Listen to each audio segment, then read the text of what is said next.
So it's really important that once you've been diagnosed that you continue to maintain or optimize your nutritional status.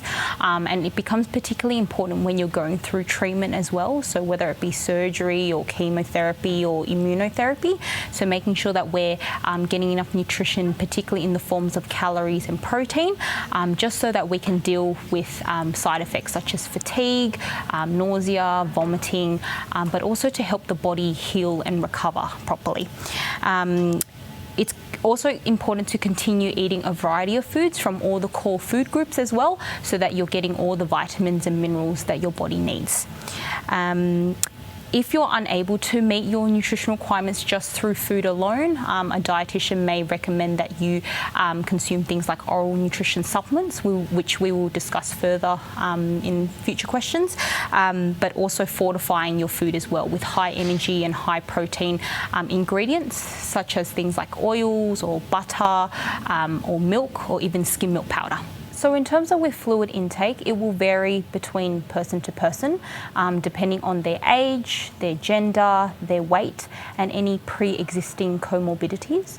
The Australian kind of dietary guidelines for fluid intake recommends that for women over the age of 19 years old, consume about 2.1 litres of fluid a day or more.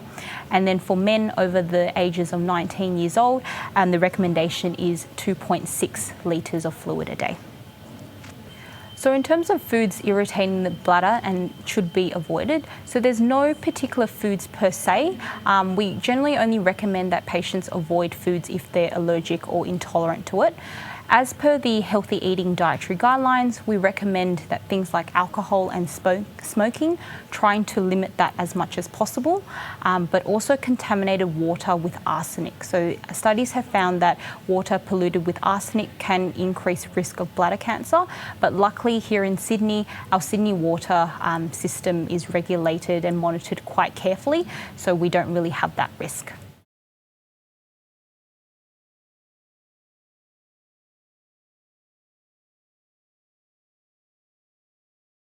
So if you're feeling nauseous during any anti-cancer treatments, we do recommend having small frequent meals, making sure that you're not skipping any meals, because having an empty stomach can actually make the nausea worse. Having snacks on dry or salty foods, flat lemonade, foods that contain ginger, so maybe ginger tea, ginger beer, or even kind of crystallized ginger can help.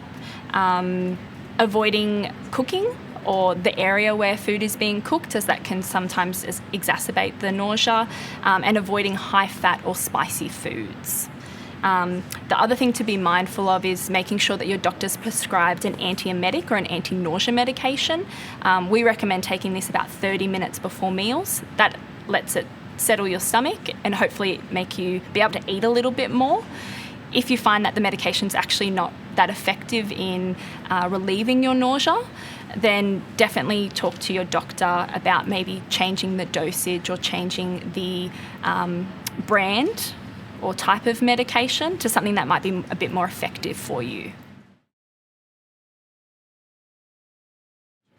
So if you get any smell changes during treatment, choosing cold or room temperature food, because smell often exacerbates nausea, cold foods or room temperature foods tend to not have as much of an odour, so that can be quite beneficial.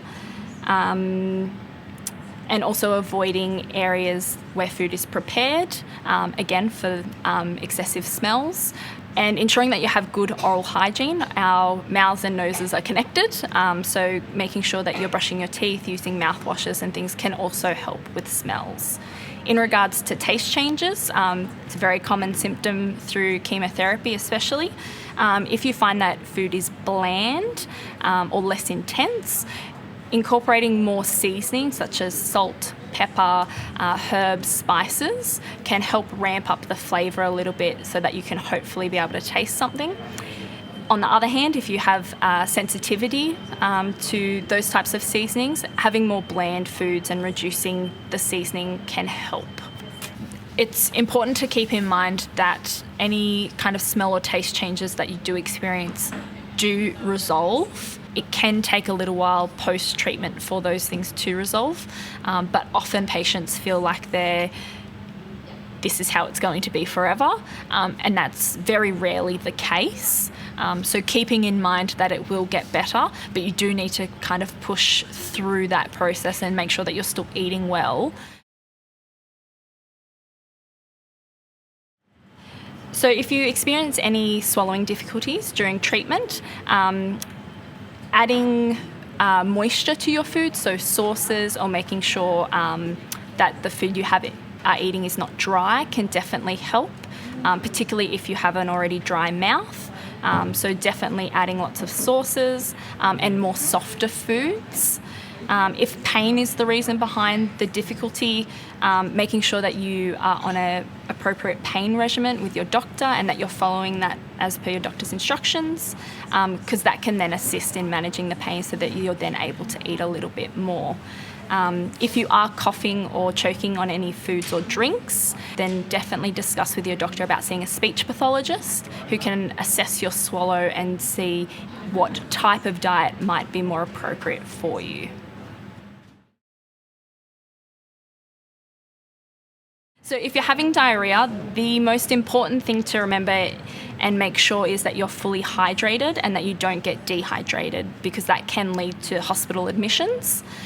So making sure that you're having plenty of fluids, so water, hydrolyte, or even watered down Powerade, or kind of weak cordial, can help ensure that you're getting enough hydration. Whilst you're having diarrhea, low lactose and low fibre diets are often what we recommend, because these foods do tend to increase the transit time through your gut. And with diarrhea, things are already moving quickly, so we don't need to exacerbate that in any way. So that would be avoiding excessive dairy foods, so particularly ice cream, milk. Small amounts of yogurt and cheese are okay because they are low lactose. And in terms of low fibre, choosing white bread over whole grain or wholemeal bread, making sure you're peeling and cooking your vegetables, and avoiding excessive amounts of really fibrous leafy vegetables. So that type of diet is not to be followed long term. Once your diarrhea settles, it's perfectly normal to go back to your normal diet and enjoy the foods that you usually enjoy.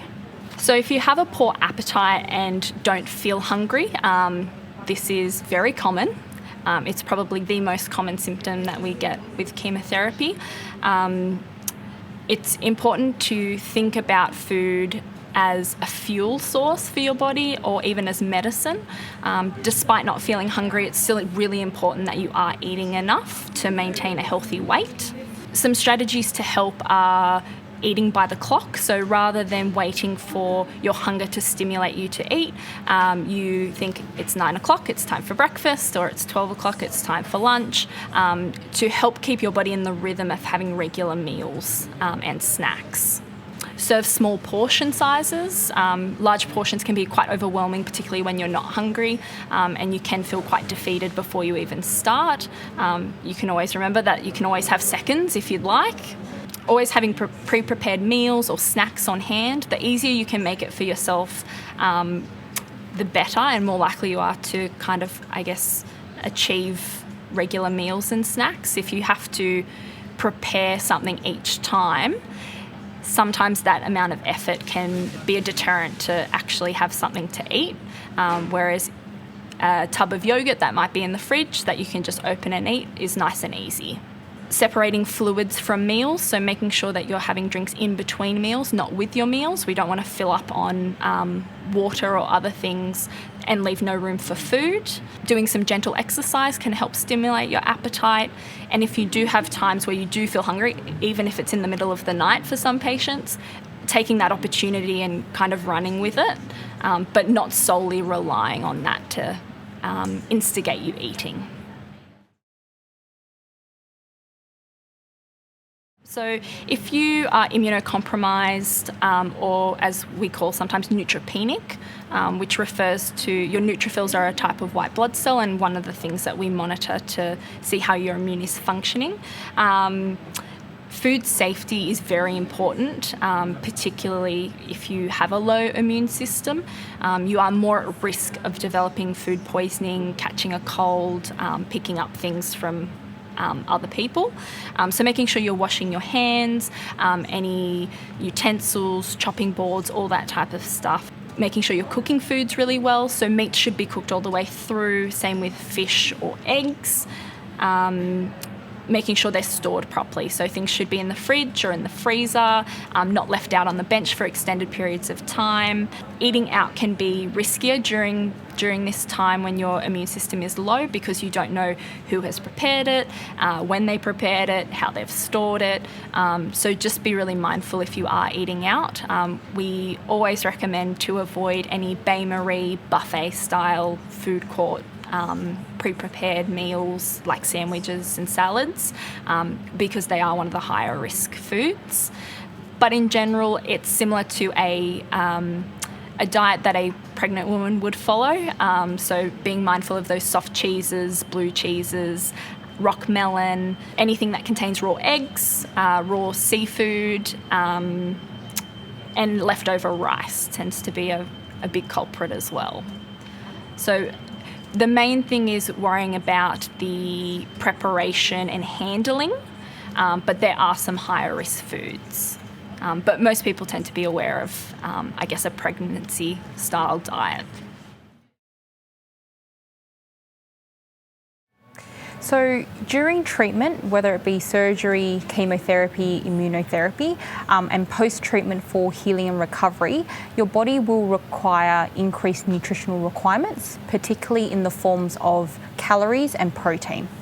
In order to meet your body's increased nutritional requirements, patients may be recommended to follow what we call a short-term high-energy, high-protein diet. This diet encourages patients to eat small, frequent meals throughout the day, so aiming for 5 to 6 meals a day instead of 3 large meals, including a source of high-quality protein at each meal, so things like meat, chicken, fish, eggs, dairy and its products, or meat alternatives, so things like soy, legumes and beans.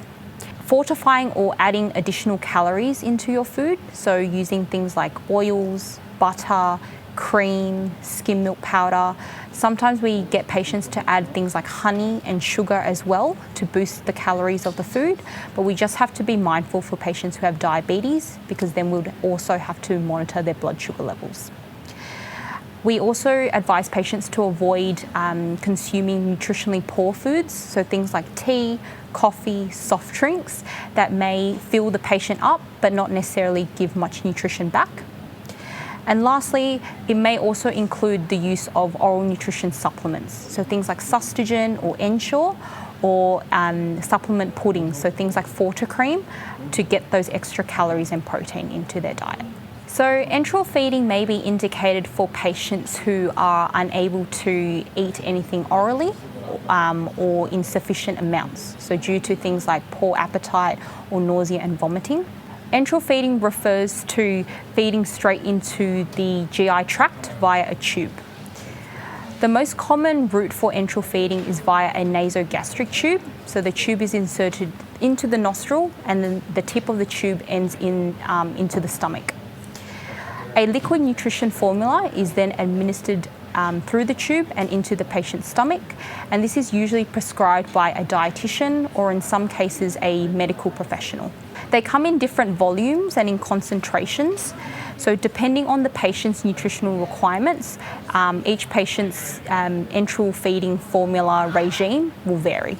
So enteral feeding will vary from person to person depending on how their oral intake progresses. So if a patient is able to eat better because their nutrition impact symptoms start to improve, then the dietitian is the one who normally monitors their oral intake and then slowly weans their enteral feeds. So the more you are able to eat orally, the less that you'll need to be fed enterally and so on.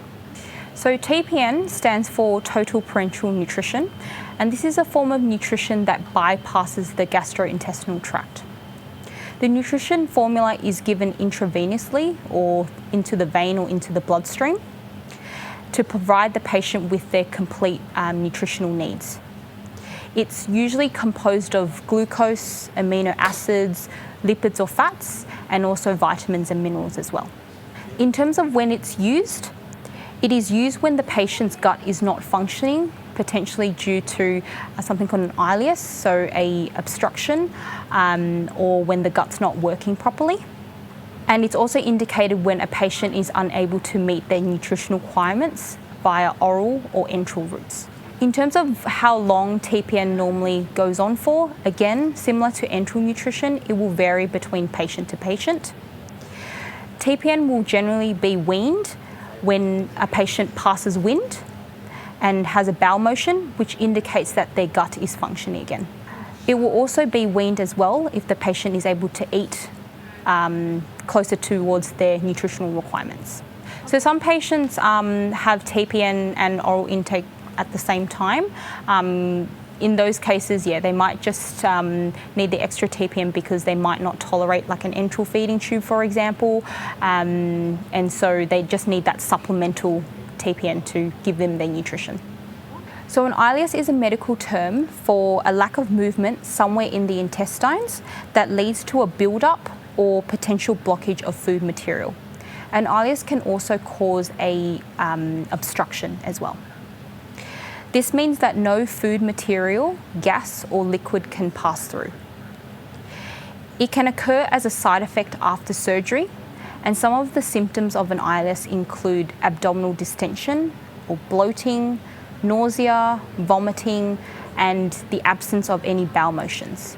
In terms of with prevention, so for decades, to prevent the onset of post-operative nausea and vomiting and avoiding any abdominal distension, patients may get a nasogastric tube inserted. However, research now demonstrated that an extensive use of a nasogastric tube can actually be associated with delayed intestinal recovery, high incidence of nausea and vomiting, and also delaying oral intake. The current literature suggests that early oral nutrition, so as early as 4 hours post-surgery, is associated with quicker recovery of intestinal functions.